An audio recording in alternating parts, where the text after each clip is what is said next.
میری الفت مدینے سے یوں ہی نہیں۔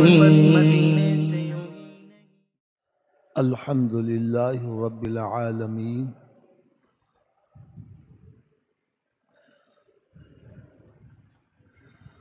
والصلاة والسلام علی سید الانبیاء والمرسلین،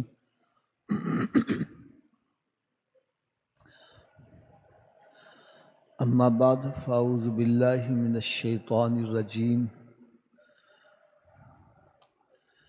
بسم اللہ الرحمن الرحیم۔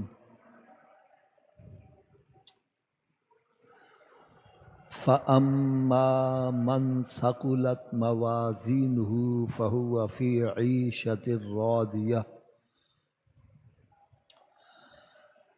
وَأَمَّا مَنْ خَفَّتْ مَوَازِينُهُ فَأُمُّهُ هَاوِيَةٌ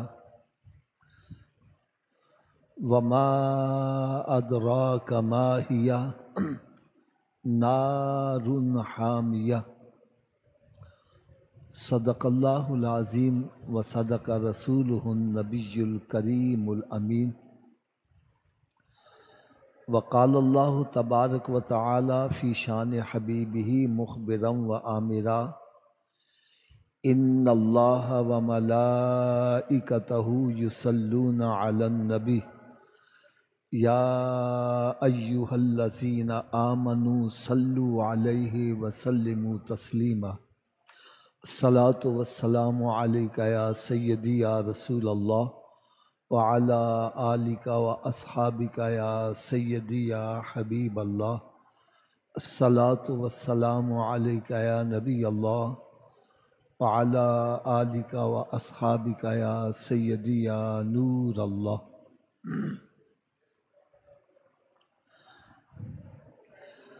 پیارے اسلامی بھائیوں، پیارے آقا حضرت محمد مصطفیٰ صلی اللہ تعالی علیہ وسلم نے ارشاد فرمایا کہ جو میرا امتی عقیدت اور محبت کے ساتھ ایک مرتبہ مجھ پر درود پاک پڑھتا ہے، کتنی مرتبہ جی؟ تھوڑا سا اونچی آواز سے بول۔ جو میرا امتی عقیدت اور محبت کے ساتھ ایک مرتبہ مجھ پر درود پاک پڑھتا ہے، اللہ رب العزت اس بندے کے 80 سال کے گناہ بخش دیتا ہے۔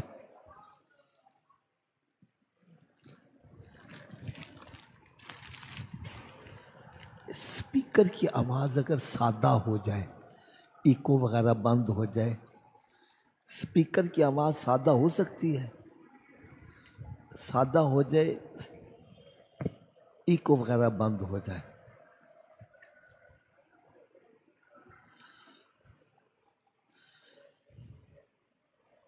پیارے اسلامی بھائیوں، جو میں نے حدیث مبارکہ آپ کے سامنے پیش کی، یہ کچھ شور مچانے والے پنکھے ان کو بھی بند کر دیا جائے، آواز ذرا غور سے سنی جائے۔ جو شور مچانے والا پنکھا ہے، پھر بھی جب آئیں گے اس وقت چلا دیجیے گا۔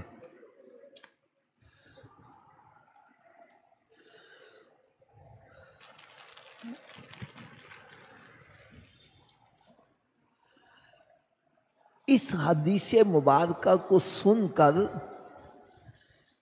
ایک نوجوان لڑکا مجھ سے کہنے لگا کہ حافظ صاحب، آپ نے ہمارا مسئلہ حل کر دیا، ہمارے لیے آسانی پیدا کر دی۔ میں نے کہا بھائی کون سا مسئلہ تیرا حل ہو گیا ہے؟ کہنے لگا جی اب ہمیں نمازیں پڑھنے کی ضرورت نہیں، روزہ رکھنے کی ضرورت نہیں، گناہوں سے بچنے کی ضرورت نہیں، نیکیاں کرنے کی ضرورت نہیں ہے، بس ایک مرتبہ درود پاک پڑھیں گے تو 80 سال کے گناہ بخشے گئے۔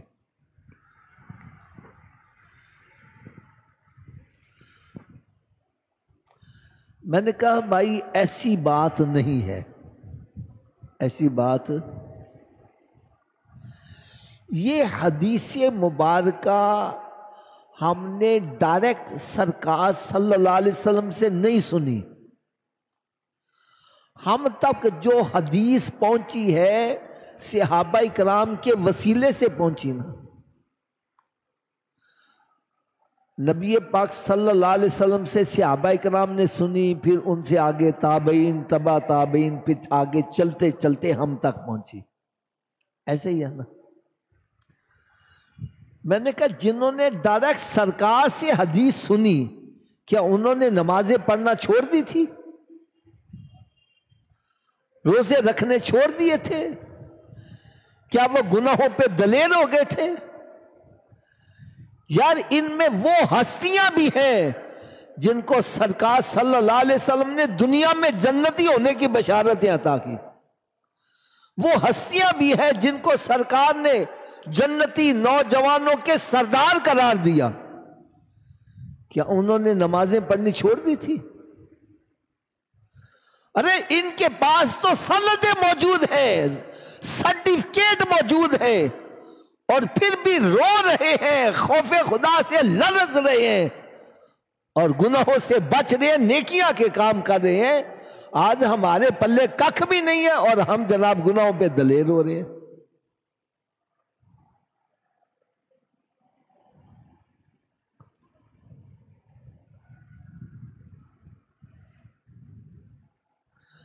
آپ کہیں گے جی پھر اس حدیث کا مطلب کیا ہے؟ تو بھائی مطلب بھی سن لو۔ جہاں یہ بتلایا جاتا ہے 80 سال کے گناہ بخشے جائیں گے، سمندر کی جھاگ کے برابر گناہ بخشے جائیں گے، اس سے مراد صغیرہ گناہ ہوتی ہے۔ کیا مراد ہوتی ہے؟ اونچی بولو۔ کبیرہ گناہ کی بخشش کا طریقہ اور ہے۔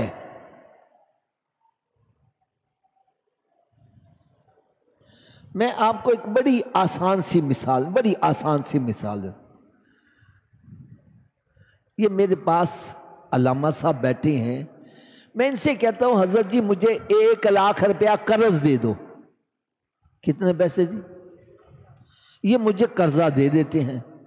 اب میں قرضہ دبا کے بیٹھ جاتا ہوں، واپس نہیں کرتا۔ مسجد میں بیٹھے ہو، بات سچی کرنا، درود پاک پڑھنے سے قرضہ معاف ہو جائے گا؟ یار 1 مرتبہ کیا 1 کروڑ مرتبہ بھی درود پاک پڑھوں، قرض معاف نہیں ہوگا، قرضہ واپس کروں گا اور پھر معافی مانگوں گا تو بات بنے گی۔ قرضہ دبا کر بیٹھنے سے، درود پاک پڑھنے سے قرضہ معاف؟ تھوڑا سا اونچی آواز سے بولو، 1 مرتبہ پھر بولو، قرضہ معاف؟ اگر بندے کا قرضہ معاف نہیں ہوتا درود پڑھنے سے، تو نماز تو رب کا قرضہ ہے، یہ کیسے معاف ہو جائے؟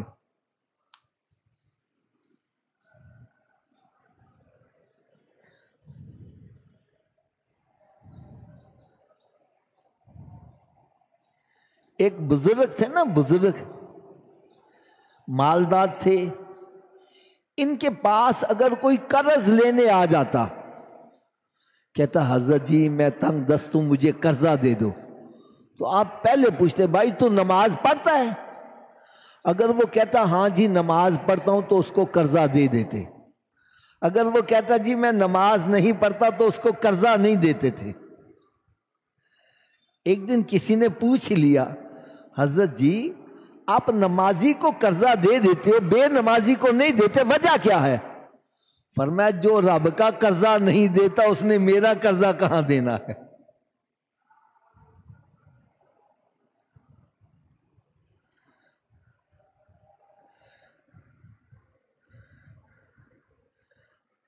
اگر میری بات کا برا نہ منائیں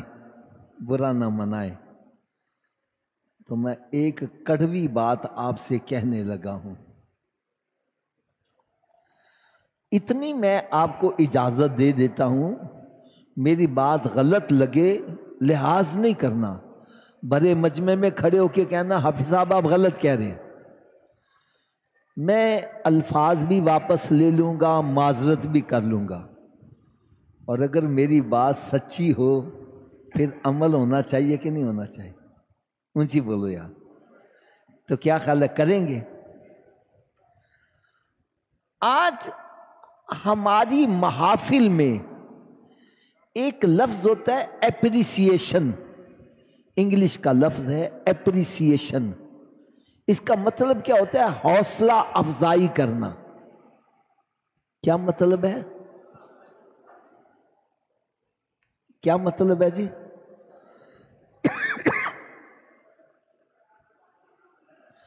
جس کام میں بھی آپ کسی کی حوصلہ افزائی کرو گے وہ کام اور زیادہ کرے گا۔ مثلا یہ پڑھتے ہیں روزانہ 5 پارے قرآن کے پڑھتے ہیں، میں ان کی حوصلہ ماشاءاللہ بہت اچھی بات ہے، یہ 5 کے 6 کر دیں گے، ٹھیک ہے نا جی؟ یہ کلاس میں پہلی پوزیشن میں آئے، میں حوصلہ افزائی کرتا ہوں، یہ اور زیادہ محنت کریں گے۔ انہوں نے کاروبار کیا ہے، 1 مہینے میں 2 لاکھ کما لیا، میں حوصلہ افزائی کرتا ہوں، شاباش شاباش بیٹا، یہ اور زیادہ محنت کرے گا۔ اپریسیشن کا مطلب ہوتا ہے کسی کام میں کسی کی حوصلہ افزائی کی جائے۔ کیا کی جائے؟ تھوڑا سا اونچی آواز سے بول یار، اگر برا نہ مناؤ تو میں کڑوی بات کہنے لگا ہوں۔ آج ہماری محافل میں حوصلہ افزائی کن کی جاتی ہے؟ نیکیاں کرنے والے کی، گناہ گاروں کی؟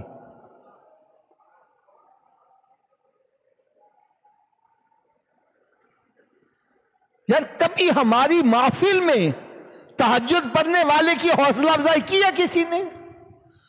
نماز پڑھنے والے کی حوصلہ افزائی کی ہے کسی نے؟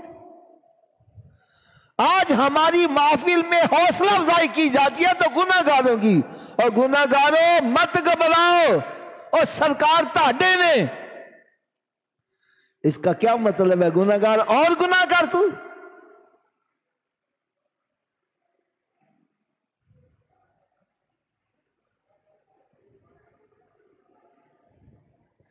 یار ہم عوام کو کس طرف لے جا رہے ہیں، اور خدا کی قسم اس کا نقصان کیا ہو رہا ہے؟ ہماری مسجد ویران ہیں، جوئے کے اڈے آباد ہیں، عیاشی فحاشی کے اڈے آباد ہیں، بدکاری کے اڈے آباد ہیں۔ جس گناہ گار کو پتا چل جائے سرکار میرے ہیں، وہ گرم بستر چھوڑ کے نماز پڑھنے آئے گا؟ اس کو کیا ضرورت ہے زنا چھوڑ دے، اس کو کیا ضرورت ہے شراب چھوڑ دے، جوا چھوڑ دے؟ بلکہ اب تو اس سے بھی آگے ہم نے کام بڑھا دیا ہے۔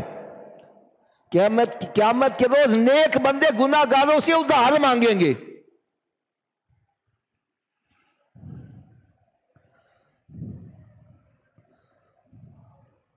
ہمارے لاہور میں سلامت پورے کا ایک علاقہ ہے، وہاں نوجوان لڑکے آوارہ گرد قسم کے بازاروں میں کھڑے ہونے والے، ان کے دلوں میں بھی شوق آیا کہ ہم بھی سرکار کا میلاد کروائیں۔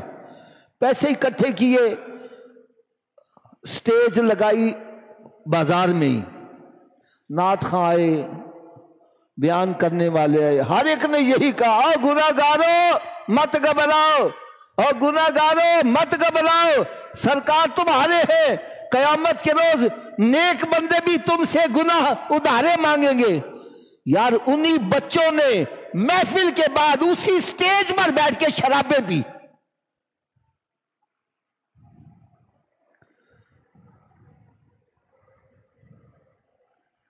کہ جب ہم سے گناہ ہی لوگ ادھار مانگیں گے تو پھر ہم کم کیوں کریں، اور زیادہ گناہ کریں تاکہ ہمارے پاس گناہ کم نہ ہو جائے۔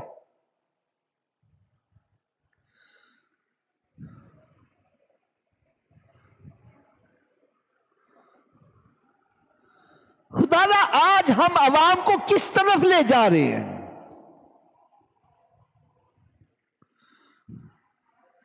میرے آقا صلی اللہ علیہ وسلم کی صفت بشیر بھی ہے اور نذیر بھی ہے. میں صحیح کہہ رہا ہوں غلط کہہ رہا ہوں؟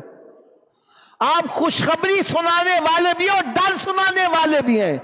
آج ہماری محفل میں ڈر پر بات ہوتی ہے، خوف خدا پر بات ہوتی ہے.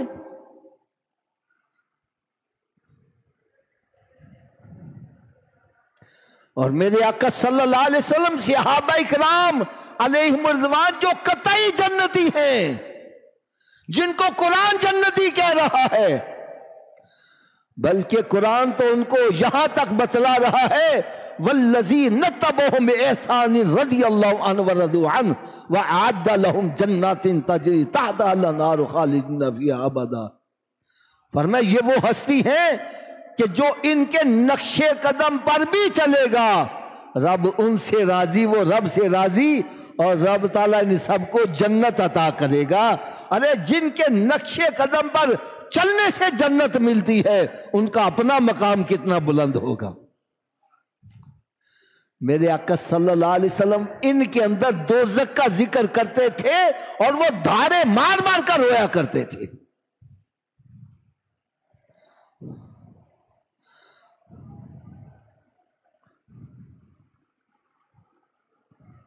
اب مسجد میں بیٹھے ہو سچی بات کرنا. جب ہم گناہ گاروں سے کہیں گناہ گاروں مت گھبراؤ، وہ گناہ گار توبہ کرے گا؟ بغیر توبہ کیے مر گیا، اس کا وبال کس پر آئے گا؟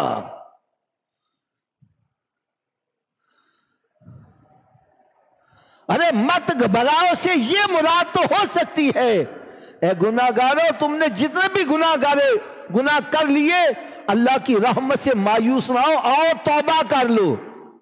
ہم توبہ کی طرف نہیں بلاتے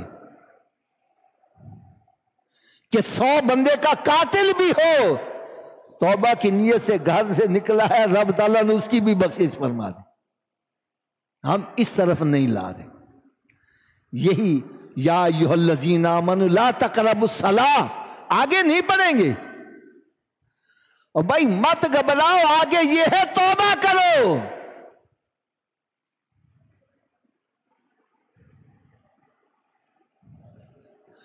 اور یقین جانو یہ خوشخبریاں سن سن کر ہمارے مسلمانوں کے ذہن ایسے بن گئے ہیں، وہ کہتے ہیں جنت ہے ہی ساڈے واسطے وے، دوزخ تو کافروں کے لیے ہے. وہ یہ سمجھ بیٹھے ہیں، ذہن یہ بنا بیٹھے ہیں، ہم مسلمان کے گھر میں پیدا ہوئے، مولوی صاحب نے آ کر ہمارے کان میں اذان پڑھی، اب ہم چوریاں کریں، ڈکیتیاں کریں، زنا کریں، شراب پئیں، ماں باپ کی نافرمانی کریں، قطع رحمی کریں، بندوں کو قتل کریں، بھتے لیں، نماز پڑھیں یا نہ پڑھیں، قیامت کے روز رب تعالیٰ نے جنت ہمیں پلیٹ میں ڈال کر پیش کر دینی ہے.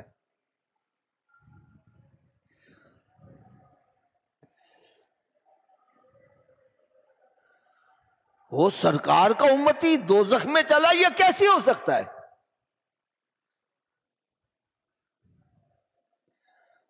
بلکہ اب تو ذہن پتہ کیسے بنائے جا رہے ہیں، دوزخ میں تو کیا میرا سایہ نہ جائے گا، مجھے دیکھ کے جہنم کو بھی آئے گا پسینہ. میں نے کہا پھر تو یار دوزخ کو ہم سے ڈرنا چاہیے، ہمیں تو دوزخ سے نہیں نہ ڈرنا چاہیے.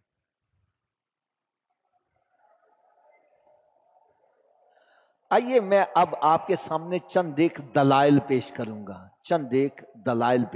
گا. اللہ کرے میں اس مشن میں کامیاب ہو جاؤں، لوگوں کے دلوں میں خوف خدا پیدا کرنے کا جو میں نے مشن پیدا کیا ہے، اللہ تعالیٰ اس میں مجھے کامیابی عطا فرمائے. کیونکہ یاد رکھو اسلام خوف اور امید کے درمیان کا رستہ ہے. جس بندے کے دل میں خوف اتنا آ گیا ہے کہ وہ اللہ کی رحمت سے ہی مایوس ہو گیا ہے، ایسے بندے کو امید والی باتیں سناؤ، خوشخبریاں سناؤ، اس کے دل میں امید پیدا ہو، وہ پلٹ کر رب کی بارگاہ میں حاضر ہو جائے. اور جس بندے کے دل میں امید اتنی آ گئی ہے کہ وہ گناہوں پہ دلیر ہو رہا ہے، ایسے بندے کو امید والی باتیں نہیں، خوف والی باتیں سنائے تاکہ وہ پلٹ کر نیکی کے راستے پر آ جائے۔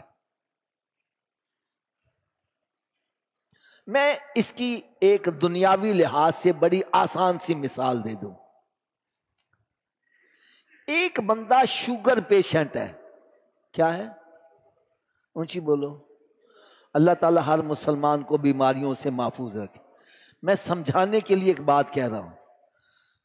ایک بندہ شوگر پیشنٹ ہے، اس کی شوگر ہائی بھی ہو سکتی ہے، لو بھی ہو سکتی ہے، ایسا ہی ہے نا جی؟ اب جس کی شوگر لو ہے اس کو مٹھائی دینا فائدے کا کام ہے، جس کی شوگر پہلے ہی ہائی ہے اس کو مٹھائی کھلانا زہر ہے۔ میں صحیح کہہ رہا ہوں غلط کہہ رہا ہوں؟ ہم جس کی شوگر لو ہے یا یہ سب کو مٹھائیاں کھلا رہے ہیں۔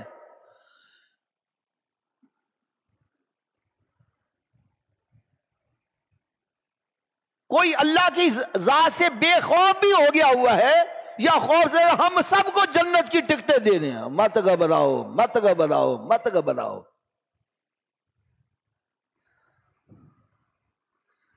یہ طریقہ صحیح نہیں ہے۔ یہ جو سوچ ہمارے ذہن میں ڈیولپ ہو گئی ہے، ہم نے تو جانا ہی جنت میں ہے، دوزخ سے تو ہمارا تعلق ہی کوئی نہیں ہے۔ میں نے آج خطبے میں جو آیا مبارکہ تلاوت کی ہے، دیکھو بھائی، آیت غلط ہو، حوالہ غلط ہو، ترجمہ غلط ہو، اب میرا لحاظ نہ کیجیے گا۔ آیت بھی صحیح ہو، حوالہ بھی صحیح ہو، ترجمہ بھی صحیح ہو، پھر ہمیں قرآن پر عمل کرنا چاہیے کہ نہیں کرنا چاہیے؟ اونچی بولو یار۔ 30واں پارہ ہے سورہ القاریہ، بڑی مشہور سورت ہے، آخری سورتوں میں آتی ہے۔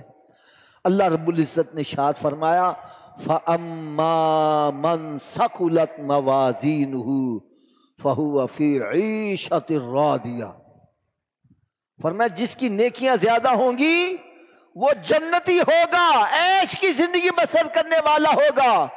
وَأَمَّا مَنْ خَفَّتْ مَوَازِينُهُ فَأُمُّهُ هَاوِيَةٌ، اور جس کی نیکیاں کم پڑ گئی اس کا ٹھکانہ ہاویہ ہے۔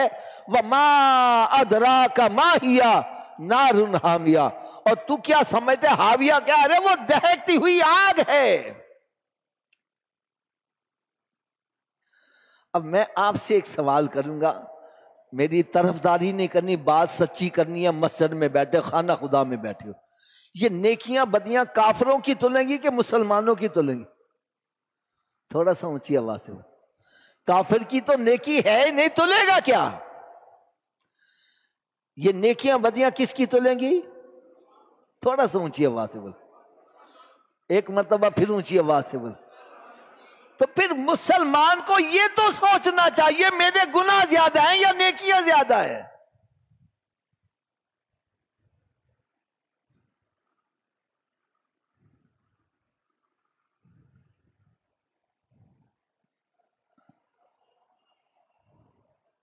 فرمایا جس کی نیکیاں کم ہوگی اس کا ٹھکانہ ہاویہ ہے، اور تو کیا سمجھتے ہاویہ کیا ہے؟ فرمایا وہ دہکتی ہوئی آگ ہے۔ یار آج اگر جلتی ہوئی سگریٹ پر ننگا پاؤں آ جائے ایک دم اچھل پڑتا ہے، سگریٹ کی آگ نہیں برداشت کر پاتا، دوزخ کی آگ کیسے برداشت کریں گے؟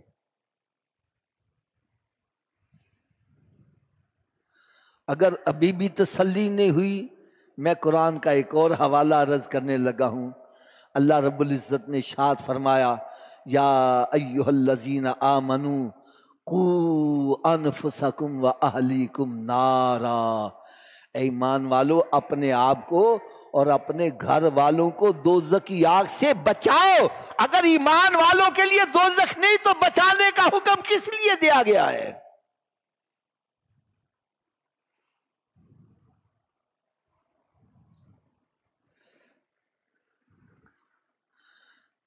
اگر ابھی بھی تسلی نہیں ہوئی، ایک اور دلیل دے دیتا ہوں۔ قرآن مجید کا 29واں پارہ ہے، سورہ مزمل بڑی مشہور سورت ہے، اس سے اگلی سورت ہے سورہ مدثر۔ اس کے دوسرے رکوع میں رب تعالیٰ نے ارشاد فرمایا قیامت کے روز جب جنتی جنت میں چلے جائیں گے، جہنمی جہنم میں چلے جائیں گے، جنتی جنتی نعمتوں سے محظوظ ہو رہے ہوں گے، لطف اندوز ہو رہے ہوں گے، اور جہنمی جہنم کے عذاب میں جل رہے ہوں گے۔ اتنے میں جنتی جہنمیوں سے پوچھیں گے ما سلککم فی سقر،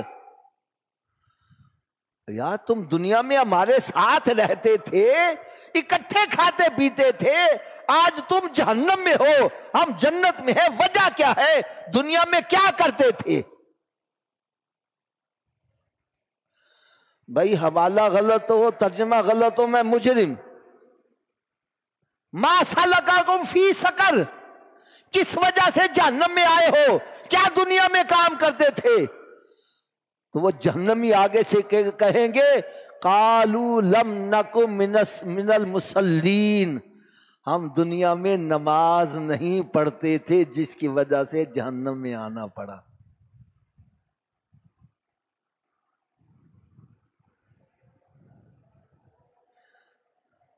ابھی بھی تسلی نہیں ہوئی، ایک اور دلیل عرض کر دوں۔ سورہ طٰہٰ ہے 16واں پارہ، اس کا سیکنڈ لاسٹ رکوع ہے۔ قرآن مجید فرقان حمید میں رب تعالیٰ نے ارشاد فرمایا وَمَنْ أَعْرَضَ عَنْ ذِكْرِي فَإِنَّ لَهُ مَعِيشَةً ضَنْكًا وَنَحْشُرُهُ يَوْمَ الْقِيَامَةِ أَعْمَىٰ، فرمایا جس نے میرے ذکر سے منہ موڑا۔ اب ذکر کیا ہے؟ فرمایا اقم الصلاۃ لذکری، نماز قائم کرو، میرا ذکر ہے یہ۔ اس سے پتہ چلا جو نماز نہیں پڑھتا، نماز کی طرف توجہ نہیں دیتا، نماز کی فکر نہیں رکھتا، فرمایا ومن اعرض عن ذکری فإن له معیشة ضنکا ونحشره یوم القیامة اعمیٰ، فرمایا جو نماز سے منہ موڑتا ہے اللہ تعالیٰ دنیا میں اس کو یہ سزا دے گا کہ اس کا رزق تنگ کر دے گا، کروڑوں روپے بھی روز کے کمائے گا، پوری نہیں پڑے گی، سکون نہیں آئے گا، چین نہیں آئے گا۔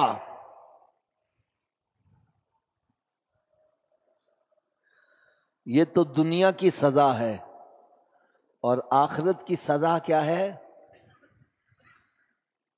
وَنَحْشُرُهُ يَوْمَ الْقِيَامَةِ أَعْمَىٰ، فرمایا قیامت کے روز اس کو اندھا کر کے اٹھایا جائے گا۔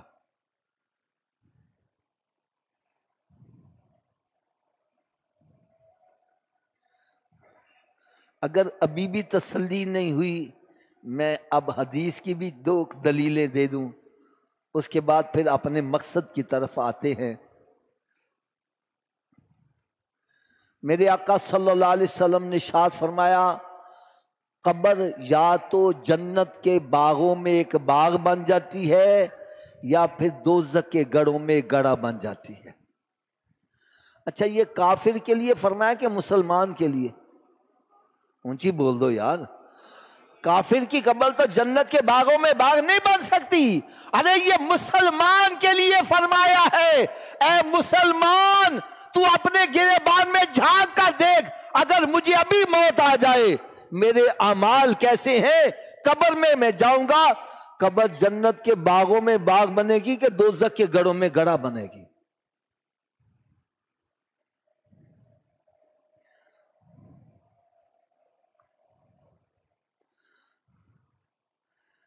ابھی بھی تسلی نہیں ہوئی، ایک اور حدیث کی دلیل عرض کر دوں۔ یہ بڑی مشہور حدیث ہے، بخاری شریف اور دیگر حدیث کی کتب میں یہ حدیث موجود ہے۔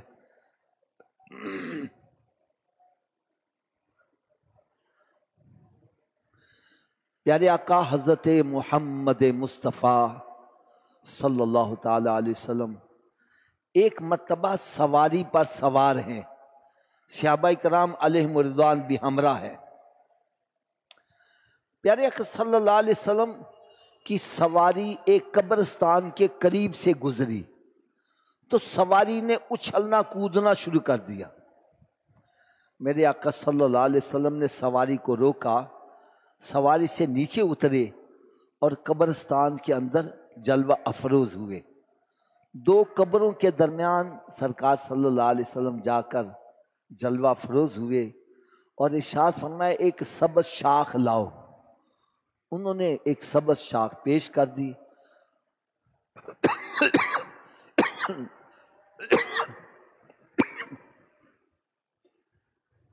میرے آقا صلی اللہ علیہ وسلم نے اس شاخ کو درمیان میں سے چیرا، ایک ٹکڑا ایک قبر پر رکھ دیا، دوسرا دوسری قبر پر رکھ دیا.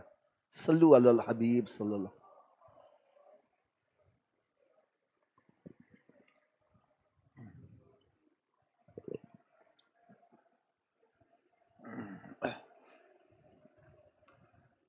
صحابہ کرام علیہم رضوان یہ سب منظر دیکھ رہے ہیں اور ان کا عقیدہ ہے کہ میرے آقا صلی اللہ علیہ وسلم کا کوئی بھی عمل حکمت سے خالی. حکمت دریافت کرنے کے لیے عرض کرنے کے یا رسول اللہ صلی اللہ علیہ وسلم یہاں رکنے کا مقصد کیا ہے، یہ شاخیں کیوں رکھی گئی ہیں؟ تو میرے آقا صلی اللہ علیہ وسلم نے ارشاد فرمایا ان دو قبر والوں پر عذاب ہو رہا تھا. ان دو قبر والوں پر، تھوڑا سا اونچی آواز سے بول. اچھا یہ قبریں مسلمانوں کی تھی کہ کافروں کی تھی؟ اونچی بول دو یار. تو خدا را یہ دل میں خوف پیدا کرو، مسلمان کی قبر میں عذاب آ سکتا ہے.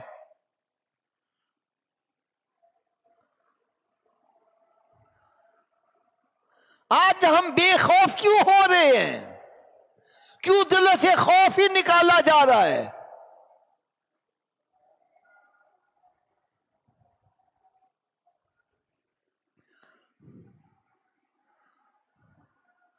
فرمائیں ان دو قبر والوں پر عذاب ہو رہا تھا. اس عذاب کو دیکھ کر میری سواری سے برداشت نہ ہو سکا، اس نے کودنا شروع کر دیا. فرمایا جب تم میت کو دفن کر کے واپس پلٹتے ہو، اگر اس کی ایک چیخ تم سن لو، اپنی میتوں کو دفن کرنا بھول جاؤ.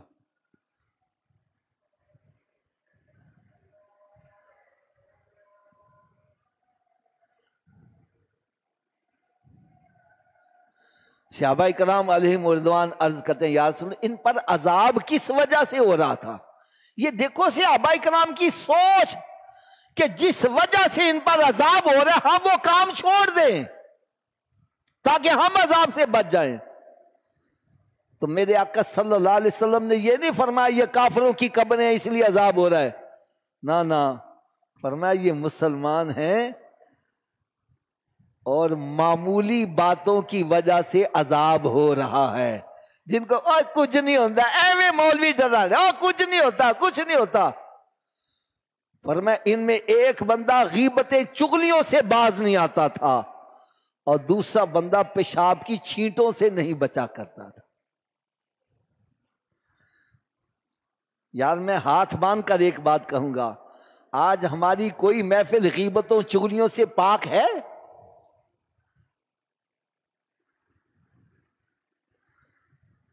اور جہاں تک پاکیزگی کا تعلق ہے، جس سے کہو آؤ حضرت جی نماز پڑھ لیں، اور میرے کپڑے ہی پاک نہیں ہیں، کیا مطلب ہے؟ کھڑا ہو کے پیشاب کرتے آدھا نیچے پڑ رہا ہے وہ اوپر پڑ رہا ہے. اس پانی پیشاب کرنے کے بعد استنجا پانی نہیں کر رہا، ایسے ہی کھڑا ہو جاتا ہے.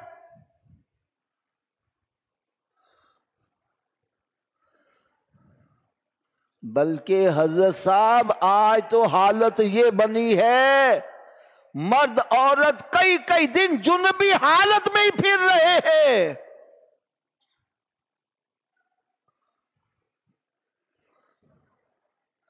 یقین جانو میرے دل پر بڑی چوٹ لگتی ہے جب کوئی مجھے کہتا نا جی میرے کپڑے پاک نہیں ہیں. میں کہتا ہوں یار نماز پڑھنا یا نہ پڑھنا بات کی بات ہے، بندے کو یہ پتہ نہیں اس کو موت کب آ جائے، ناپاک حالت میں مر گیا اس کا انجام کیا ہو گیا.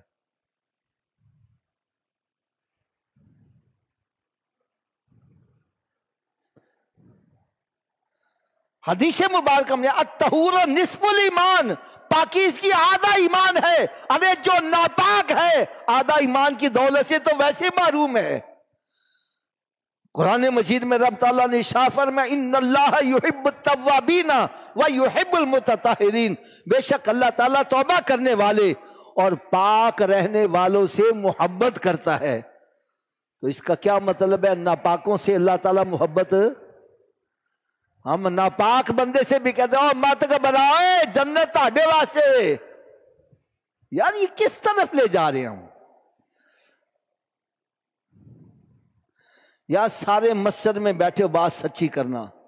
کیا میرے آقا صلی اللہ علیہ وسلم نے اپنی بظاہر حیات طیبہ میں چوروں کے ہاتھ کاٹے کہ نہیں کاٹے؟ زنا کرنے والوں کو سنسار کیا کہ نہیں کیا؟ تو سرکار نے یہ کیوں نہیں فرمایا کہ میں شفاعت کرنے والوں چھوڑ دو ان کو؟ آج ہم شفاعت کے بھروسے پر گناہوں پہ دلیر ہو رہے ہیں. یار یہ کہاں کی عقل مندی ہے؟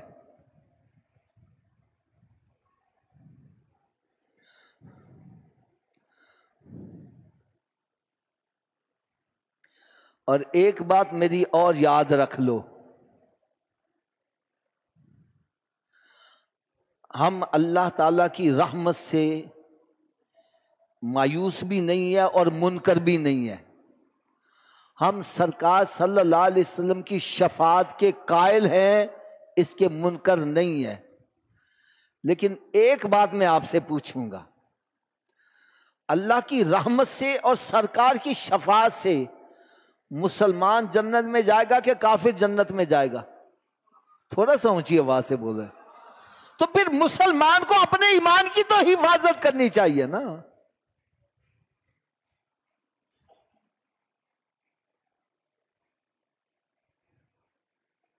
بھئی ایمان سلامت ہوگا پھر رب کی رحمت بھی شامل ہوگی، سرکار کی شفاعت بھی شامل ہے. تو پھر ایک مسلمان کو یہ تو چیک اپ کرنا چاہیے میرے اندر ایمان ہے کہ نہیں ہے. چیک کرنا چاہیے کہ نہیں کرنا چاہیے؟ اونچی بولو یار. او خدا کے بندو، اس ایمان کی فکر تو صحابہ کرام کو بھی لاحق تھی.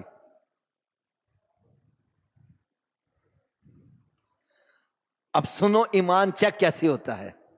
ایمان چیک اپ کرنے کا طریقہ،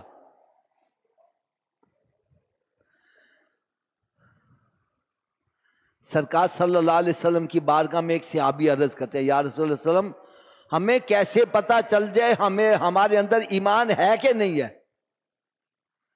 یار میرے آقا صلی اللہ علیہ وسلم ایسا کمال جواب دیا، ایسا کمال جواب دیا. فرمایا اے میرے صحابہ، جب تمہیں نیکی اچھی لگنے لگے اور گناہ برا لگنے لگ جائے سمجھ جانا دولت ایمان موجود ہے. اور جب اچھائی برائی کی تمیز ہی ختم ہے اور سب جائز ہے، جو مرضی کرو، پھر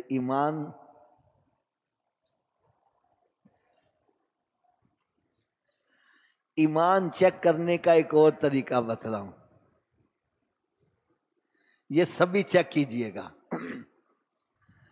میرے آقا صلی اللہ علیہ وسلم نے ارشاد فرمایا جو بندہ چاہتا ہے اپنے ایمان کو چیک کر لے، اس کو چاہیے کہ مسجد میں آ جائے. کہاں آ جائے؟ تھوڑا سا اونچی آواز سے بولو، اور اونچی آواز سے بولو. اگر مسجد میں آ کر اس کو ٹھنڈ پڑ گئی ہے، سکون آ گیا ہے، چین آ گیا ہے، سمجھ جاؤ دولت ایمان موجود ہے. اس لیے کہ میرے آقا صلی اللہ علیہ وسلم نے فرمایا مومن مسجد میں اس طرح ہے جیسے مچھلی پانی کے اندر ہوتی ہے. مچھلی کو پانی سے نکال دو تڑپتی ہے، مسجد پانی میں آ جائے ٹھنڈ پڑ جاتی ہے.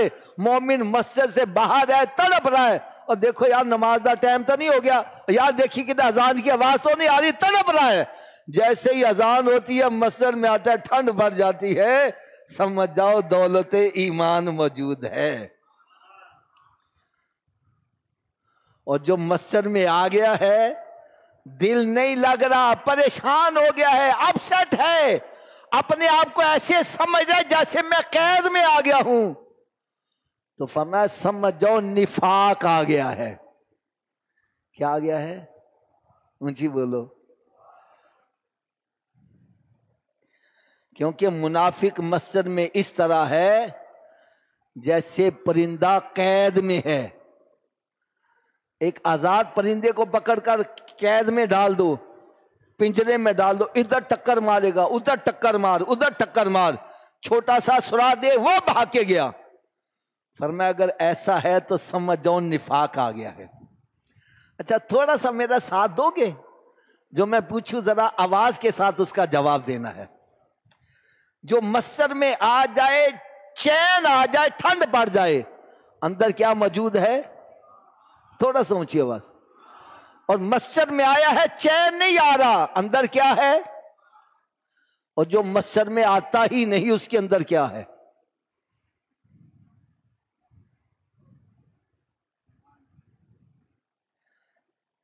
میرا ایک کلپ، میرے بیانات یوٹیوب پر، فیس بک پر پوری دنیا میں سنے جاتے ہیں۔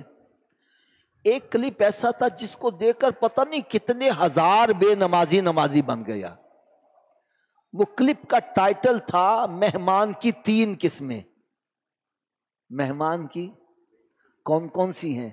پہلی قسم آ جائے، ہم کہتے ہیں جائے نہ، اور بیٹھ جاؤ، زدی روٹی کھا کے جانا، چائے پی کے جانا، یہ پہلی قسم۔ دوسری قسم آ گیا، میں کہتا ہوں فٹافٹ نکلے، اچھا ضروری گال ہوئی تو فون پہ کر لینا، نکلو۔ تیسری قسم میں کہتا ہوں میرے گھر میں آئے ہی نہ۔ مہمان کی کتنی قسمیں ہیں؟ اونچی بولو ذرا۔ پہلی قسم آ جائے، ہم کہتے ہیں جائے ہی نہ۔ دوسری قسم آ جائے، ہم کہتے ہیں فٹافٹ نکلے۔ تیسری قسم ہم کہتے ہیں ہمارے گھر میں۔ یار یہ مسجد کس کا گھر ہے؟ اونچی بولو۔ تو ہم اللہ کے گھر میں مہمانوں کی کون سی قسم ہے؟ اگر مسجد میں آ گئے ہو، نماز پڑھ کے پھر بھی بیٹھا، بھائی جاتے نہیں ہو، میں ذرا تسبیح پڑھ لوں، درود پڑھ لوں، قرآن پڑھ لوں، اس کا مطلب ہے رب کہندا اور بیٹھ جا، بیٹھ جا اور ٹھہر جا۔ مہمان کی پہلی قسم ہے۔ اور نماز پڑھ کے جلدی جلدی ٹھونگے مار کے وہ گیا ہے، سمجھو مہمان کی دوسری قسم۔ رب نہیں چاہتا میرے گھر میں زیادہ دیر ٹھہرے۔ اور جو مسجد میں آتا ہی نہیں، اس کو اپنی قسمت میں آنسو بہانے چاہیے کہ وہ اللہ تعالیٰ کی نظروں سے اس قدر گر گیا ہے، اللہ تعالیٰ اس کو اپنے گھر میں داخل کرنا پسند ہی نہیں کرتا۔ کیونکہ میرا عقیدہ ہے مسجد میں بندہ اپنی ہمت سے نہیں آتا، رب کی توفیق سے آتا ہے۔ ورنہ دیکھا جائے آج ہماری مسجدوں میں وہ سہولتیں عام گھروں میں نہیں ہیں۔ ہونا تو چاہیے پورا گاؤں مسجد میں آ جائے، لیکن آتا وہی ہے جس کو رب توفیق عطا کرتے ہیں۔ اگر نہیں سمجھ آ رہی تو ایک میں مثال دے دوں۔ ایک بندہ تھا نا، سیٹھ کے ساتھ سفر کرتا جا رہا تھا، نماز کا وقت ہو گیا، کہنا سیٹھ جی نماز پڑھ لیں، وہ کہنا مسجد آئی تو پڑھ لینا۔ چلتے چلتے مسجد بھی آ گئی، سیٹھ باہر کھڑا ہو گیا، اس کو جا کے نماز پڑھ لے۔ وہ اندر نماز پڑھنے آیا، نماز میں کوئی سرور آیا، لیٹ ہو گیا، وہ باہر کھڑا پریشان ہو گیا۔ تو باہر سے آواز کیا دیتا ہے، اوئے اوئے تو باہر کیوں نہیں آ رہا؟ اوئے اور تجھے کس نے اندر پکڑ لیا ہے؟ ارے کون تجھے باہر نہیں آنے دیتا؟ کہنے لگا جو تجھے اندر نہیں آنے دیتا مجھے باہر نہیں آنے دے رہا۔ دیکھو بھائی میرے ہاتھ بندے ہیں، اگر مہمانوں کی تیسری قسم ہو یا دوسری قسم ہو تو آؤ رب کو راضی کر لو، رب راضی ہونے کے لیے تیار ہے۔ مرنے کے بعد کہو گے رب راضی ہو جائے، پھر رب نے راضی نہیں ہونا۔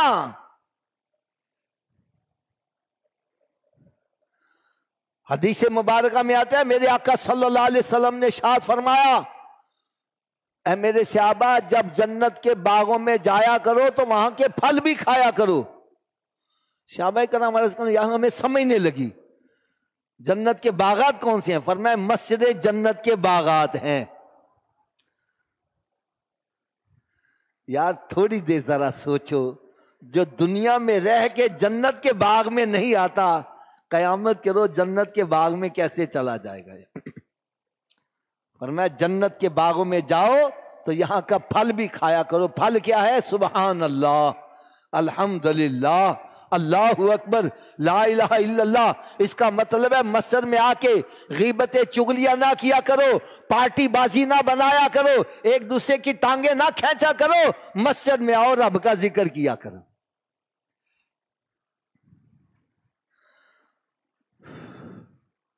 اور آخر میں آپ کو گناہ گار کی بھی 3 قسمیں بتلا دوں. ہر بندہ گریبان میں جھانک کر دیکھنا میں کون سی قسم میں ہوں. گناہ گار کی پہلی قسم ہے گناہ ہو جائے تو نادم ہو گیا ہے، رو رہا ہے، پریشان ہے، اپسیٹ ہے. ایسے گناہ گار سے رب بڑا راضی ہوتا ہے.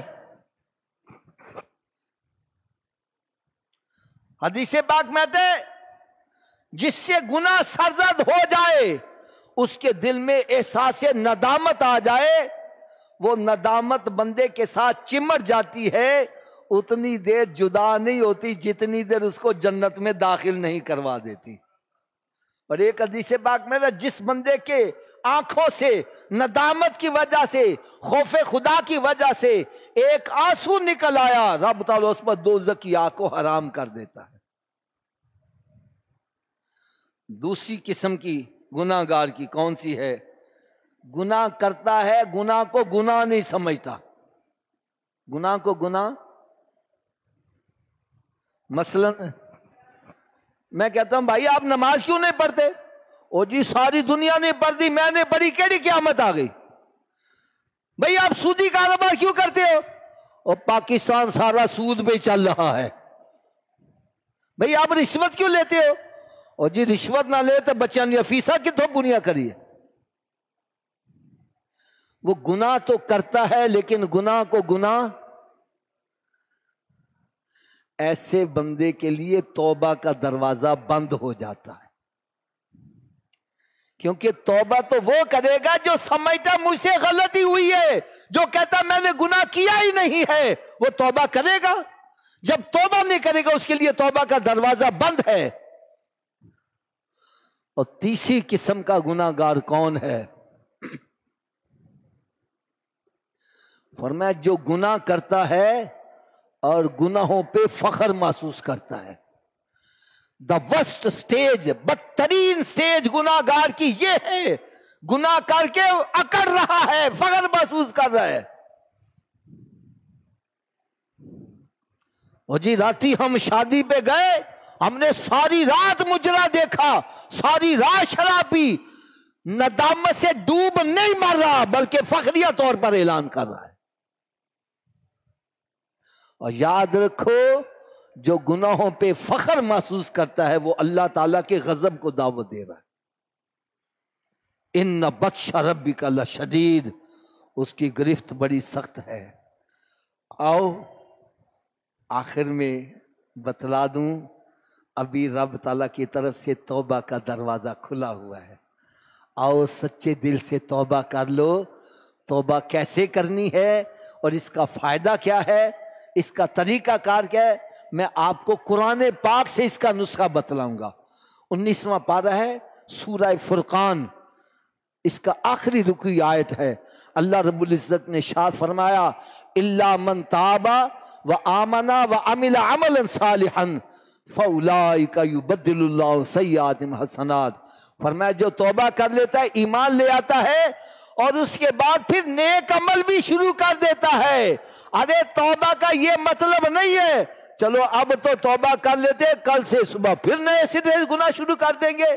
یہ توبہ نہیں، یہ مذاق ہے.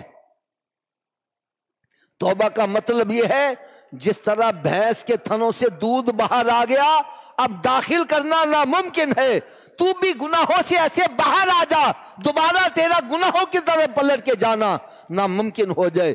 پہلے تو سود کھاتا تھا، اب سود نہیں کھانا. نمازیں چھوڑتا تھا، اب سستی نہیں کرنی. ماں باپ کی نافرمانی کرا، اب نہیں کرنی.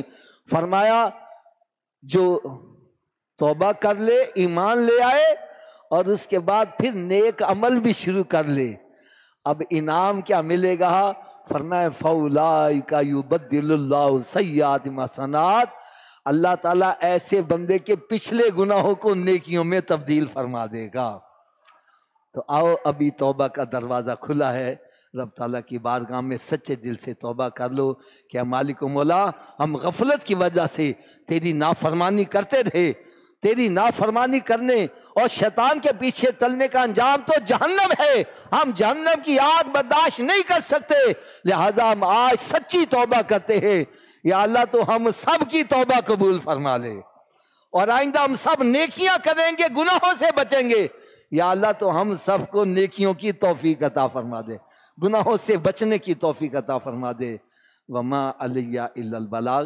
آپ کے ماشاءاللہ انتظامیہ والے جو مدرسہ اور جو سلسلہ انہوں نے جاری کیا ہوا ہے، اللہ تعالیٰ سے میں دعا کرتا ہوں اللہ تعالیٰ اس میں مزید برکتیں عطا فرمائے، اور جو حضرات کوشش کریں جن کو اللہ تعالیٰ نے دیا ہے ان کے ساتھ مالی طور پر اور ہر طریقے سے تعاون کیا کرو، کیونکہ کچھ ایسے کام ہیں جو بندہ زندگی کے اندر نیکیاں کرتا رہتا ہے، اجر ملتا رہتا ہے، مر جائے تو اجر ختم، لیکن یہ ایک ایسا عمل ہے جتنی دیر مدرسہ برقرار رہے گا اس میں علم حاصل کرتے رہیں گے، آپ کے نامہ اعمال میں ثواب درج ہوتا رہے گا، ہم مر بھی گئے تو قبر میں ثواب پہنچتا رہے گا۔ اللہ تعالیٰ مجھے اور سب کو عمل پیارے رضا میرے رضا، پیارے رضا اچھے رضا سچے رضا، طے کر سنت اعلی حضرت، مخزن عظمت اعلی حضرت، فخر ملت اعلی حضرت، رب کی